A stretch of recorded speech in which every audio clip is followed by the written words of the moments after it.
Assalamualaikum warahmatullahi wabarakatuh. Perkenalkan, nama saya Dafa Claudia Jahra, NIM 1214719, kelas MHU 4A dengan program studi manajemen haji dan umroh. Di sini saya akan membahas mengenai fungsi manajemen dalam bimbingan manasik dan juga apa aja sih unsur-unsur manajemen dalam bimbingan manasik.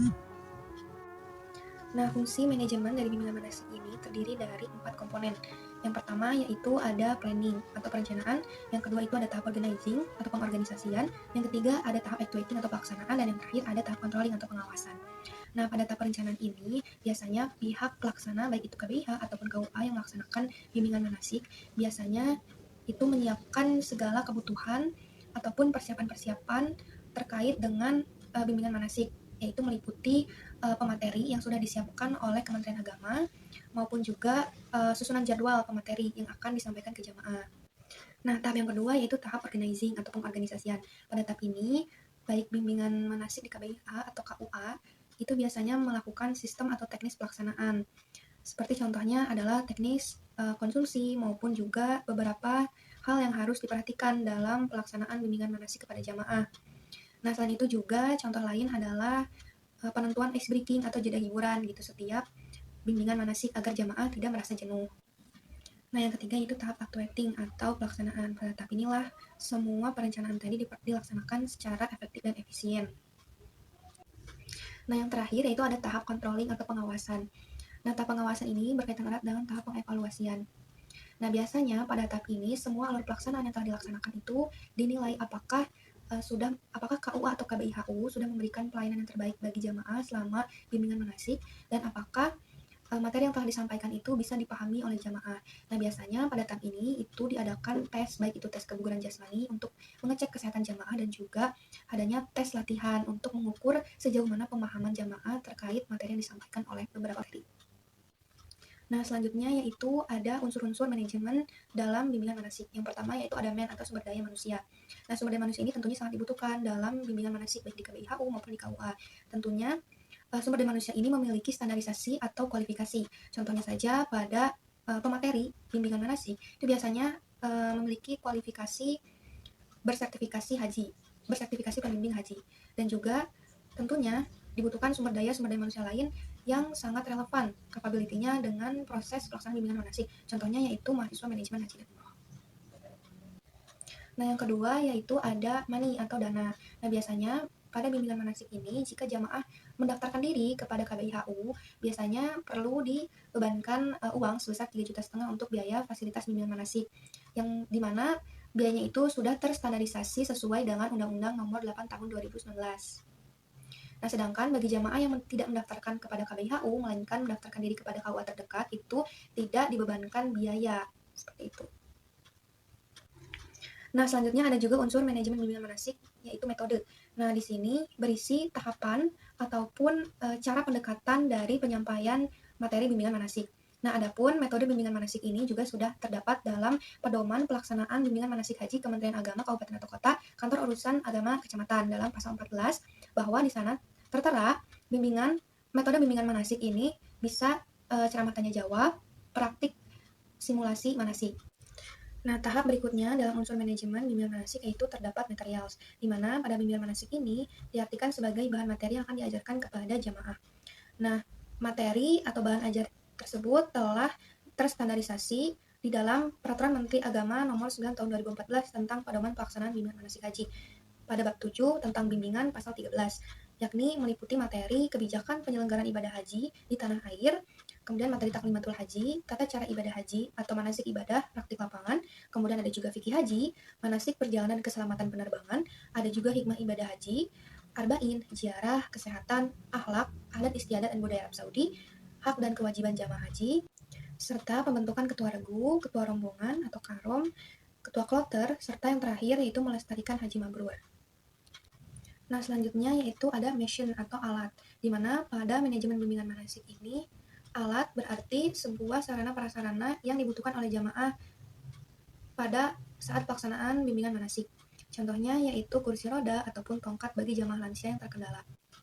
Nah, yang terakhir dalam unsur manajemen bimbingan dalam manasik yaitu adanya market atau pemasaran, di mana biasanya pelaksana bimbingan manasik ini baik itu KBIHU maupun KUA memiliki branding atau kelebihannya tersendiri. Yang pertama itu dari KBIHU biasanya mereka menyiapkan materi tambahan di luar dari materi yang disiapkan oleh Kementerian Agama, dan tentunya ini bisa menjadi bahan yang bisa dijadikan dalam komponen unsur manajemen bimbingan manasik, yaitu market. Baik, tutorial menggunakan kain ihram pada laki-laki. Nah, pertama-tama yaitu ambil kain ihram untuk bagian bawah atau bagian penutup. Lalu kemudian rentangkan di belakang badan seperti terlihat pada gambar. Selanjutnya, buatlah sisi kiri lebih panjang dari sisi kanan. Lalu tarik sisi kanan kain ke arah kiri badan, seperti yang terlihat gambar. Kemudian tahan ujung sisi kanan kain dengan tangan kiri. Jadi terdapat sisa kain yang ada di tangan kiri. Kemudian tarik ujung kain bagian kiri ke tengah badan dan juga selipkan, seperti yang terlihat pada gambar. Nah, kemudian tarik kain yang di tangan kiri ke tengah badan. Posisinya menyelimuti semua lingkaran bagian tubuh. Kemudian lipat bagian atas kain ke bawah seperti memakai sarung. Selanjutnya, kenakan ikat pinggang agar ihram lebih aman dan tidak mudah lepas. Kedua, siapkan kain penutup atau ridho, lalu direntangkan ke belakang badan di atas pundak. Selanjutnya, sisi kanan lebih panjang dari sisi kiri. Naikkan kain di tangan kanan hingga ke bawah ketiak. Lalu, biarkan kain yang di tangan kiri dalam kondisi normal. Lalu, lempar kain yang di tangan kanan ke belakang badan.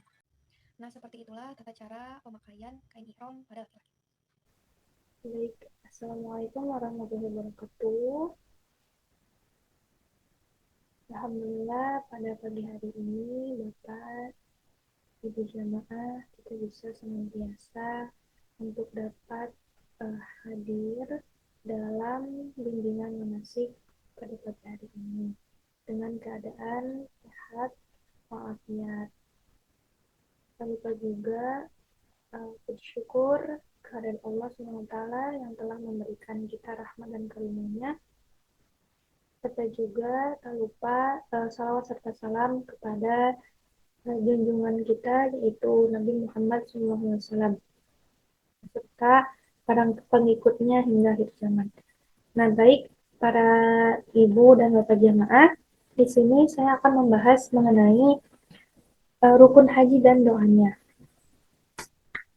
Nah, baik, slide selanjutnya. Di sini ada beberapa tahapan dalam rukun haji. Nah, yang pertama yaitu ada niat ihram haji. Yang kedua wukuf di Arafah, yang ketiga tawaf di Ka'bah, yang keempat syai di antara Bukit Safa dan Marwah, yang kelima bergunting atau bercukur rambut atau disebut juga dengan istilah tahallul. Nah, yang terakhir adalah tertib mengikuti semua alur rangkaian rukun haji ini dengan tertib. Kemudian selanjutnya pembahasan mengenai niat ihram haji. Nah, niat ihram haji ini yaitu nawaitu hajja wa ahramtu bihi lillahi ta'ala labbaika Allahumma hajjan, yang berarti aku niat melaksanakan haji dan berihram karena Allah SWT. Aku sambut panggilanmu ya Allah untuk berhaji. Jadi Bapak Ibu jamaah bisa untuk menghafalkan niat ihram haji ini. Selanjutnya yaitu wukuf di Padang Arafah.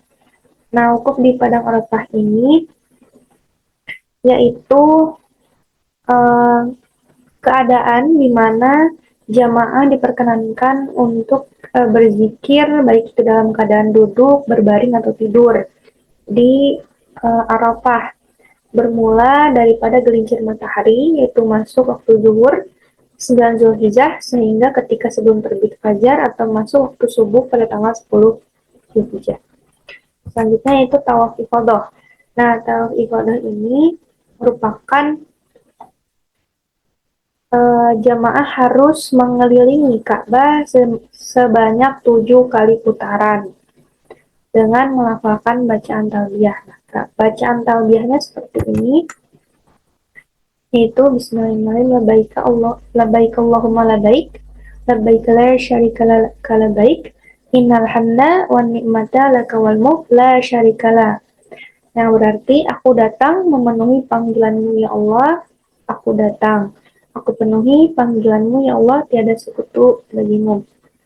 Sesungguhnya segala puji, nikmat dan kerajaan hanyalah kepunyaanmu dan tiada sekutu bagimu.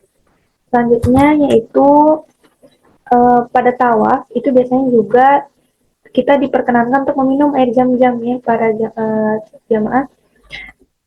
Nah, para jamaah ini diperkenankan untuk meminum air zam-zam dengan bacaan doa minum air zam-zam, yakni seperti pada gambar, Allahumma ini as'aluka ilman nafi'an wa rizqan wa syi'an wa syifa'an min kulli da'in wa saqamin birahmatika rahman rahimin.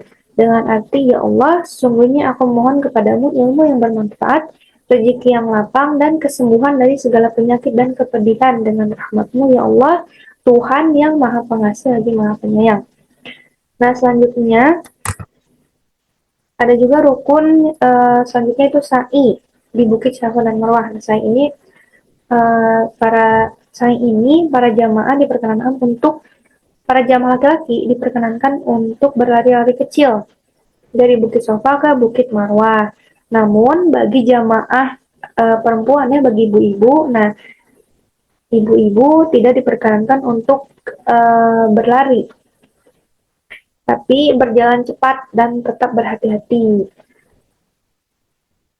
Nah, bagi jamaah, mohon maaf, bagi jamaah yang telah lanjut usia, ya, yang keterbatasan, alhamdulillah masih bisa mengikuti saya ini dengan menggunakan bantuan kursi roda. Seperti itu, mungkin Bapak Ibu jamaah. Selanjutnya yaitu doa. Nah, dalam sa'i ini ada dua doa, yaitu doa ketika hendak mulai mendaki Bukit Sofa atau sebelum mulainya pelaksanaan sa'i. Nah, adapun doanya, mohon maaf ini nanti saya benarkan. Nah, doanya yaitu Bismillahirrahmanirrahim. Abda'u bima ba'dallah bihi wa rasuluh. Inna sofa wal marwata min sya'arillah. Faman hajjal baita awi tamara. Fala junaha alaihi ayyatawaffa bihi mawaman tatawwa'a khairan fa innallah syakirun alim. Nah, setelah itu berlari-lari kecil bagi jamaah yang laki-laki dan berjalan cepat bagi jamaah perempuan hingga pada Bukit Sofa. Bukit Sofa, lalu kemudian membaca doa takbir 3 kali yang diawali dengan takbir 3 kali, yaitu Allahu Akbar, Allahu Akbar, Allahu Akbar, Allahu Akbar, Allahu Akbar walillahil hamdu, Allahu Akbar alama hadana walhamdulillahi alama aulana la ilaha illallah wahdahu la syarikalah lahul mulku wa lahul hamdu yuhyi wa yumiitu biyadihil khairu wa huwa ala kulli syai'in qadir. La ilaha illallah wahdahu la syarikalah anjaza wahdahu wa nasara abdahu wa hazamal ahzaba wahdah. La ilaha illallah wa la na'budu illa iyyahu mukhlisina lahu dina walau karihal kafirun. Itu ya Ibu Zulma, nanti bisa di-share saja ya ke ini panitia materinya kepada jemaah.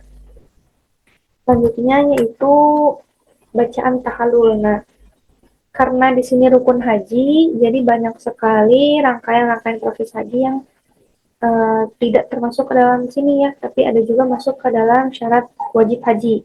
Mungkin itu akan dibahas di pertemuan selanjutnya. Nah, sekarang yaitu dalam rukun haji yang terakhir itu ada tahallul atau pemotongan rambut. Nah, adapun bacaan doa setelah tahallul seperti pada gambar, maaf ini mengalami.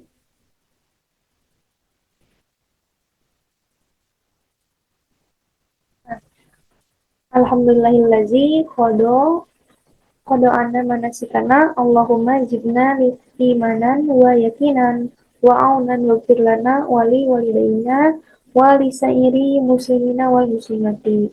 Yang artinya segala puji bagi Allah yang sudah menyelesaikan manasik kami. Ya Allah, tambahkanlah kepada kami iman, keyakinan dan pertolongan serta ampunilah kami, kedua orang tua kami dan seluruh kaum muslimin dan muslimat.